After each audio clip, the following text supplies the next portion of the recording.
Thank you, Sarah. So I would like to talk about trees today. But first, more generally, my research is in environmental and energy economics, and I study topics like renewable energy markets, carbon market design, lots of issues around policies for cars, and then policies that aim to prevent deforestation.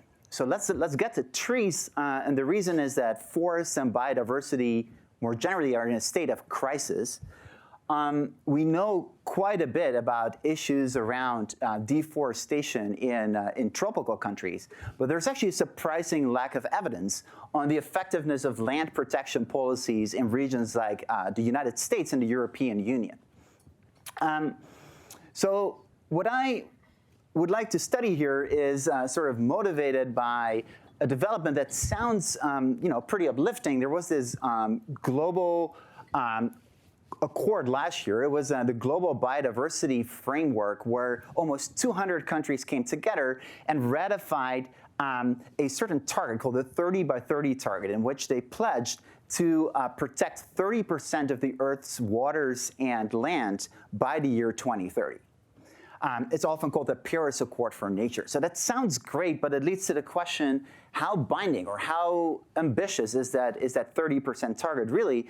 And what I'm working on with a team of great students and Matthias Reiner, my collaborator in Toulouse, is we're focusing on the European Union, which is the region that has already protected 26% of its land. Their flagship policy is called Natura 2000. It's the largest coordinated land protection policy in the world. And we want to answer the question, how effective has that policy been? Has it actually led to more trees, more vegetation cover? So how do we go about this? Well, we need to collect lots and lots of data. The key outcome here of interest is data on vegetation greenness, which we get from satellites. It's very detailed, so we get a measure of vegetation greenness for each 300 by 300 meter plot in the European Union. It gives us an index between 0 and 100 to indicate how green a particular plot of land is. So we collect this big data set on vegetation, and then we need to know, so where exactly are the protected areas in Europe? There's many of them. We need to know when they first got protected in order to try to figure out, did we see that after protection, there was an increase in forest cover or in vegetation greenness more generally. I'll spare you the details, but you need a bunch of fancy econometrics to do this. To summarize, what we really want to do is to compare what happens in these protected areas to areas that are very, very similar in the way, the quality of the soil, the types of trees, and so on and so forth, but that did not get protected status. Now that gives us a pretty astonishingly large data set with hundreds and hundreds of millions of observations. I've been abusing Wharton's high computing cluster for many years now. Lots of emails complaining about sort of my fair share of the cluster. But when the computer is finally done, you actually get an estimate of the effect of how effective Europe's protection has been at increasing greenness. And you can see this for different countries and over time, and it gives us lots of valuable information. Okay, so let me show you a picture. You're looking at all Europe's protected areas here. The green areas are indicating a change in greenness between 1985 and 2020. So this is telling you that protected areas have become a lot greener over time.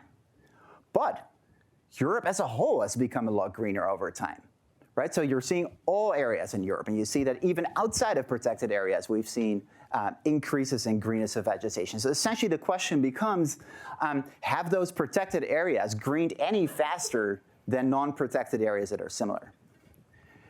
So here are the results, and they're a little bit surprising perhaps. This is the most precise zero I have ever estimated as an applied econometrician in my life. The average effect of land protection on greenness in Europe is 0.08 on a scale of 0 to 100. That is absolutely nothing.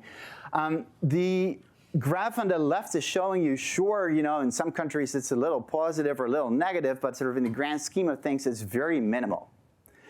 The graph in the middle is showing you that not only is the effect of Europe's protection policy zero right after protection, you don't expect big trees to grow in a year, but even 2 decades afterwards, there's no effect. Then we looked into the question, maybe one should expect that land that got protected later in time, so say in the 2000s, has bigger impacts as politicians sort of run out of easy land to protect that, wasn't that much risk of economic development, but then they need to start protecting land closer to cities. But again, the data doesn't show any evidence for this.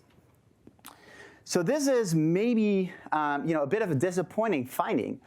The question, what it's essentially telling you is that policymakers in Europe have been surgically effective at choosing land to protect that was never really at risk of deforestation. Now, does that mean that protecting land is useless? And I just want to be very clear. The answer is absolutely no. First of all, this land may at some point become under pressure. But it does tell you that Europe could be a lot more ambitious. They could say, set a 40% target, and these data suggest that even reaching that is probably not all that costly from an economical perspective. So we're hoping that the EU will take that sort of call for more ambition to heart. We're planning to engage with the Commission. With that, I'll thank you for the attention, and I'll mention that even in the social media space, biodiversity and especially birds are very endangered these days. Thank you.